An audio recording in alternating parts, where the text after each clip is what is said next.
नमस्कार दोस्तों स्वागत है आप सभी का आपके अपने YouTube channel new Kautilya classes में। दोस्तों, आज के इस वीडियो में हम लोग क्लास 10 के बायोलॉजी के अति महत्वपूर्ण प्रश्न देखेंगे, जो कि काफ़ी महत्वपूर्ण है और आने वाले एग्ज़ाम में पूछने की 100% संभावना है।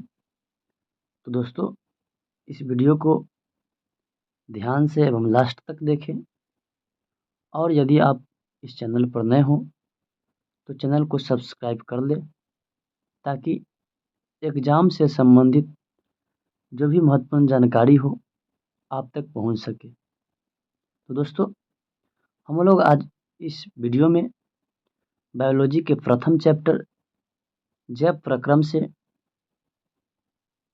प्रश्न देखेंगे। तो चलिए वीडियो स्टार्ट करते हैं, जिसमें पहला प्रश्न है कि मानव हृदय में पाए जाते हैं।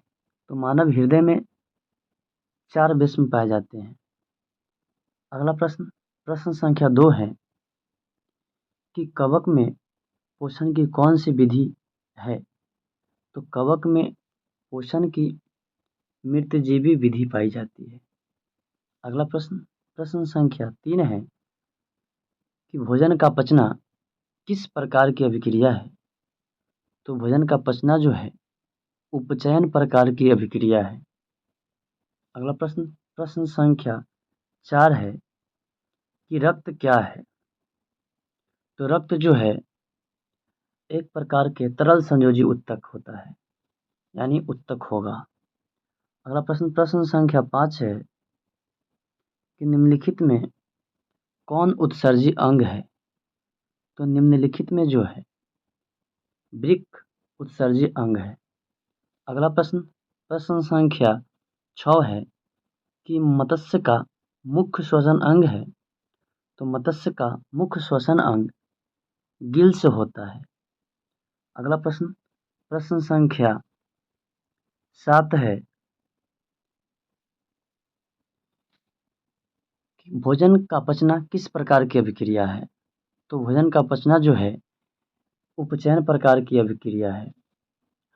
अगला प्रश्न संख्या 8 है कि पौधों में वाष्पोत्सर्जन किस भाग में होता है। तो पौधों में जो है वाष्पोत्सर्जन पत्ते वाले भाग में होता है।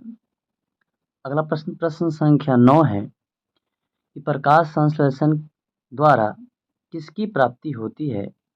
तो प्रकाश संश्लेषण द्वारा ग्लूकोज की प्राप्ति होती है। अगला प्रश्न संख्या 10 है कि रक्षी कोशिकाएं पाई जाती है। तो रक्षी कोशिकाएं जो है पत्तियों में पाई जाती है।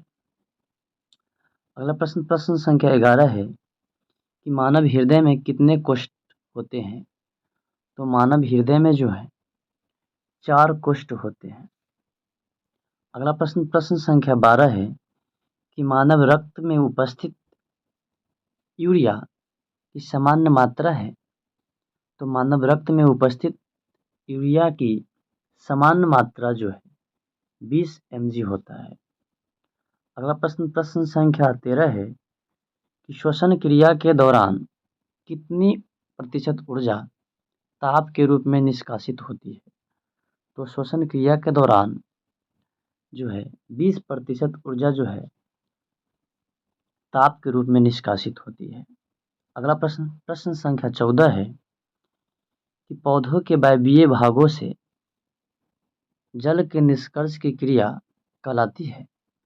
तो पौधों की वायवीय भागों से जल के निष्कर्ष की क्रिया जो है वाष्पोत्सर्जन कहलाती है।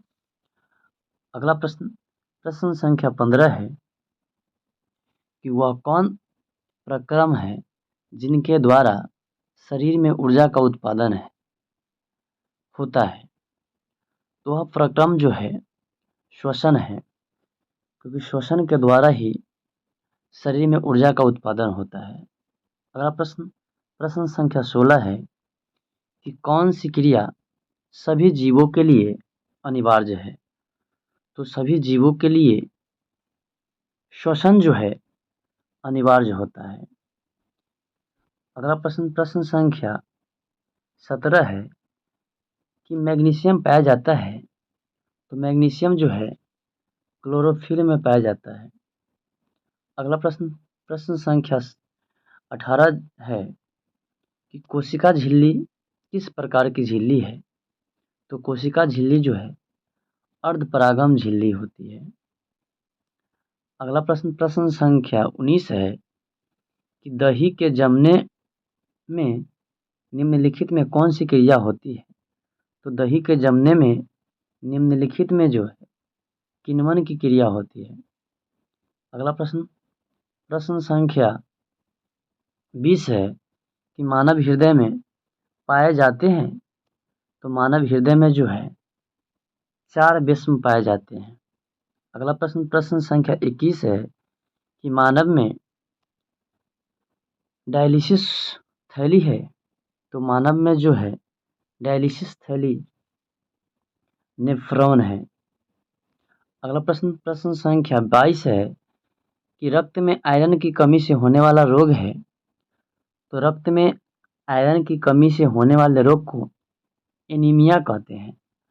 अगला प्रश्न संख्या 23 है कि मनुष्य में वृक्क एक तंत्र का भाग है जो संबंधित है, तो मनुष्य में वृक्क जो है तंत्र का भाग है जो उत्सर्जन से संबंधित है। अगला प्रश्न संख्या 24 है क्लोरोफिल वर्णक का रंग है, तो क्लोरोफिल वर्णक का रंग जो है हरा होता है।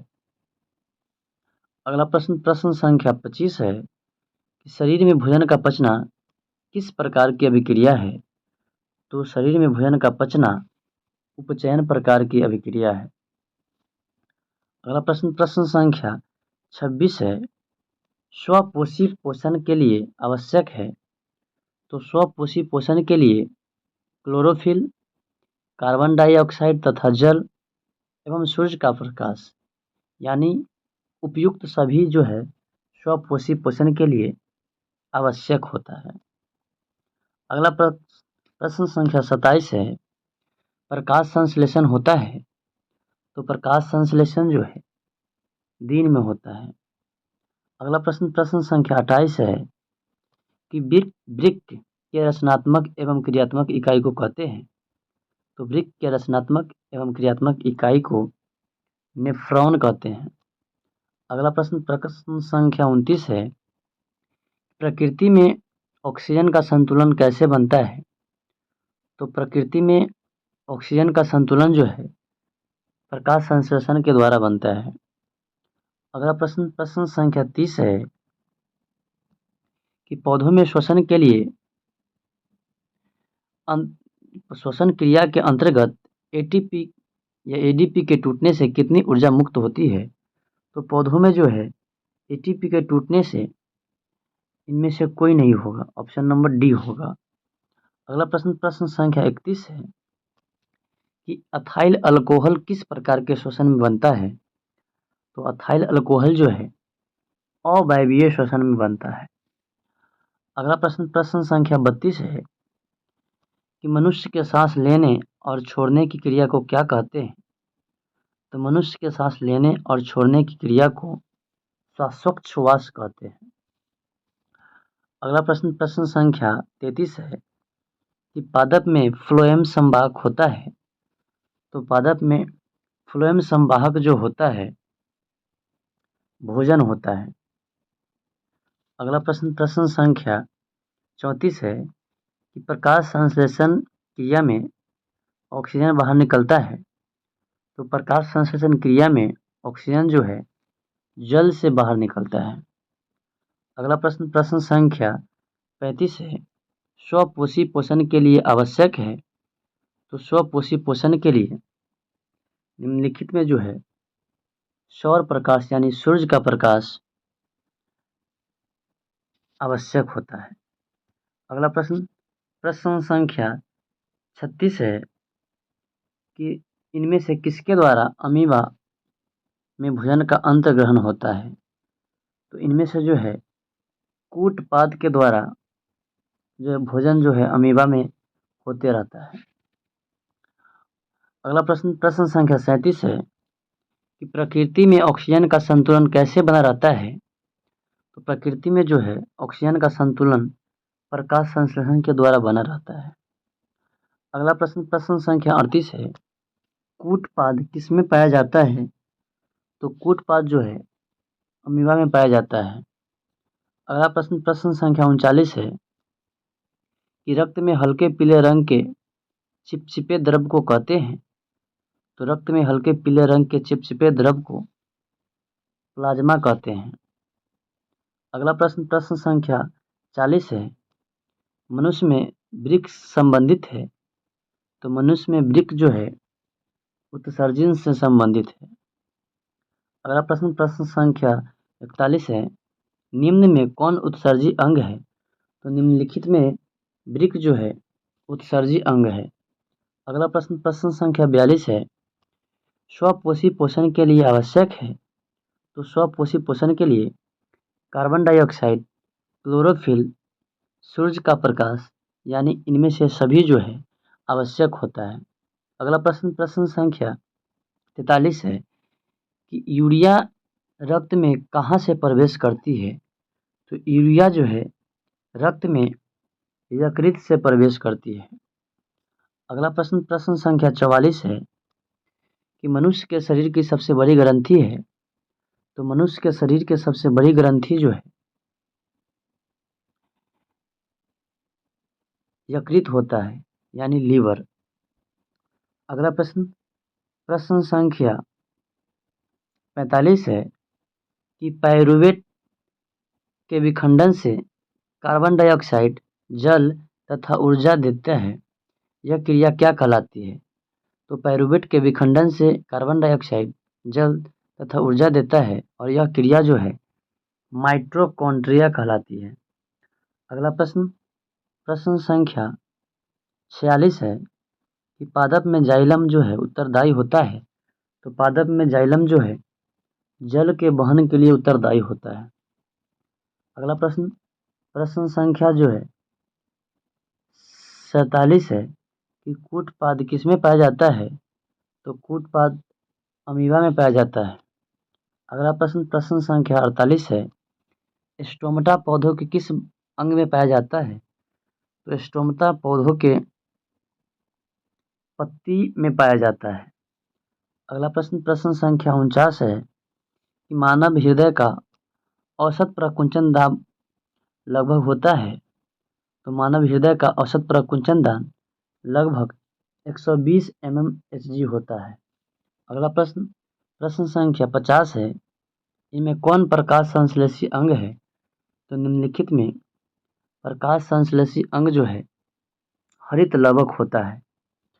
अगला प्रश्न संख्या 51 है कि वाष्पोत्सर्जन कैसी प्रक्रिया है। तो वाष्पोत्सर्जन जो है भौतिक प्रक्रिया होती है। अगला प्रश्न संख्या 52 है कि शरीर में भोजन का पचना किस प्रकार की अभिक्रिया है। तो शरीर में भोजन का पचना जो है ऑक्सीकरण प्रकार की अभिक्रिया होता है। अगला प्रश्न संख्या 53 है, जठर ग्रंथियां कहाँ पाई जाती हैं। तो जठर ग्रंथियां जो है अमाशय में पाई जाती है। अगला प्रश्न संख्या 54 है, प्रकाश संश्लेषी अंगक है। तो प्रकाश संश्लेषी अंगक जो है हरित लवक होता है। अगला प्रश्न संख्या 55 है, वृक्क के संरचनात्मक एवं क्रियात्मक इकाई को कहते हैं। तो वृक्क के संरचनात्मक एवं क्रियात्मक इकाई को नेफ्रॉन कहते हैं। अगला प्रश्न संख्या 56 है कि खुला परिसंचरण तंत्र किसमें पाया जाता है। तो खुला परिसंचरण तंत्र कॉकरोच में पाया जाता है। अगला प्रश्न संख्या 57 है, कोशिका झिल्ली किस प्रकार की झिल्ली है। तो कोशिका झिल्ली अर्धपरागम झिल्ली होती है।